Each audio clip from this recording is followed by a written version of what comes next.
সম্প্রতি সিরিয়ার নতুন প্রেসিডেন্ট আহমেদ আল শারাকে ঘিরে একটি গুরুত্বপূর্ণ কূটনৈতিক ঘটনার খবর সামনে এসেছে। মার্কিন যুক্তরাষ্ট্রকে সরাসরি হুঁশিয়ারি দিয়েছে জর্ডান যেন শারাকে হত্যা না করা হয়। এই সতর্ক বার্তা প্রেসিডেন্ট ট্রাম্পকে দিয়েছেন জর্ডানের বাদশাহ দ্বিতীয় আবদুল্লাহ, আর সেটি শারার সঙ্গে ট্রাম্পের বৈঠকের ঠিক আগেই। এই তথ্য জানিয়েছেন যুক্তরাষ্ট্রের সিনেট সদস্য জিন শাহিন। এমন তথ্য সামনে আসার পর একটি প্রশ্ন অবধারিতভাবে উঠছে, মার্কিন যুক্তরাষ্ট্র কি আল শারাকে হত্যা করতে চেয়েছিল?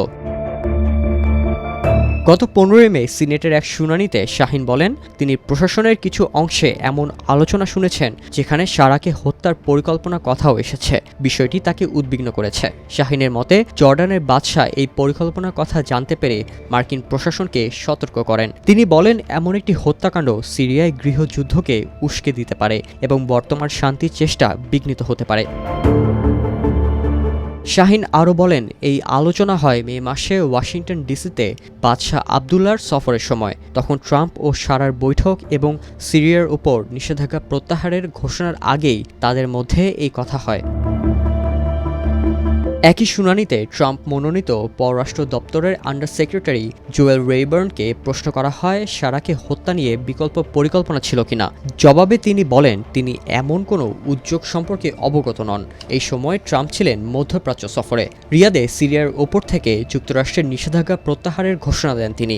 এতে পররাষ্ট্র দপ্তরের একাংশ ও প্রশাসনের কট্টরপন্থীরা বিস্মিত হন। সৌদি আরবের রিয়াদে শারার সঙ্গে বৈঠক শেষে ট্রাম্প বলেন, শারা একজন তরুণ, শক্তিশালী এবং অতীতে যোদ্ধা হিসাবে পরিচিত নেতা। তিনি আরও বলেন, বিভিন্ন বিদেশি নেতা তাকে অনুরোধ করেছেন যেন শারাকে একটি সুযোগ দেয়া হয়। ট্রাম্পের এই ঘোষণার আগেও মার্কিন পররাষ্ট্র দপ্তরের কর্মকর্তারা তাদের বিদেশি অংশীদারদের বলেছিলেন, দামেস্কে নতুন সরকারের প্রতি ট্রাম্প প্রশাসনের কঠোর মনোভাব বজায় থাকবে। তবে ট্রাম্পের ঘোষণা এসব ধারণাকে পাল্টে দেয়। সিনেট সদস্য ক্রিস মার্ফি মন্তব্য করেছেন, ট্রাম্পের প্রশাসনের কিছু অংশ তার সিদ্ধান্তকে অগ্রাহ্য করার চেষ্টা করছে।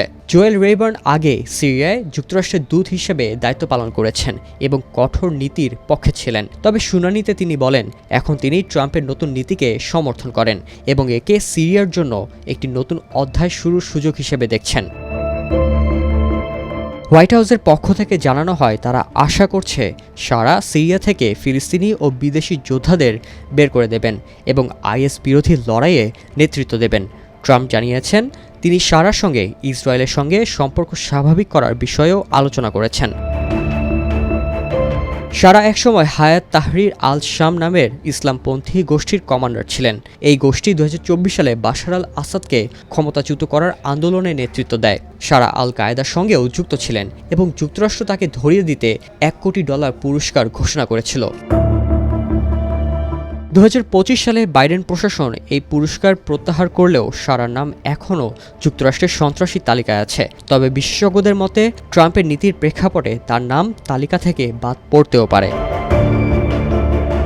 শারার সবচেয়ে বড় আন্তর্জাতিক মিত্র তুরস্ক, তবে তার সরকার উপসাগরীয় দেশগুলোর সঙ্গে সম্পর্ক জোরদার করছে। ট্রাম্প জানিয়েছেন, সিরিয়ার ওপর থেকে নিষেধাজ্ঞা প্রত্যাহারের অনুরোধ করেছিলেন তুরস্কের প্রেসিডেন্ট রিসেপ তাইয়েপ এরদোয়ান এবং সৌদি যুবরাজ মোহাম্মদ বিন সালমান। এদিকে ইসরায়েল ও সিরিয়ার মধ্যে উত্তেজনা প্রশমনে পরোক্ষ আলোচনা চালাচ্ছে সংযুক্ত আরব আমিরাত। ইসরায়েলের সঙ্গে সম্পর্ক স্বাভাবিককরণের লক্ষ্যে ট্রাম্পই প্রথম মেয়াদে আব্রাহাম চুক্তির সূচনা করেছিলেন। 2020 সালে বাহরাইন ও সংযুক্ত আরব আমিরাত তাতে সই করে।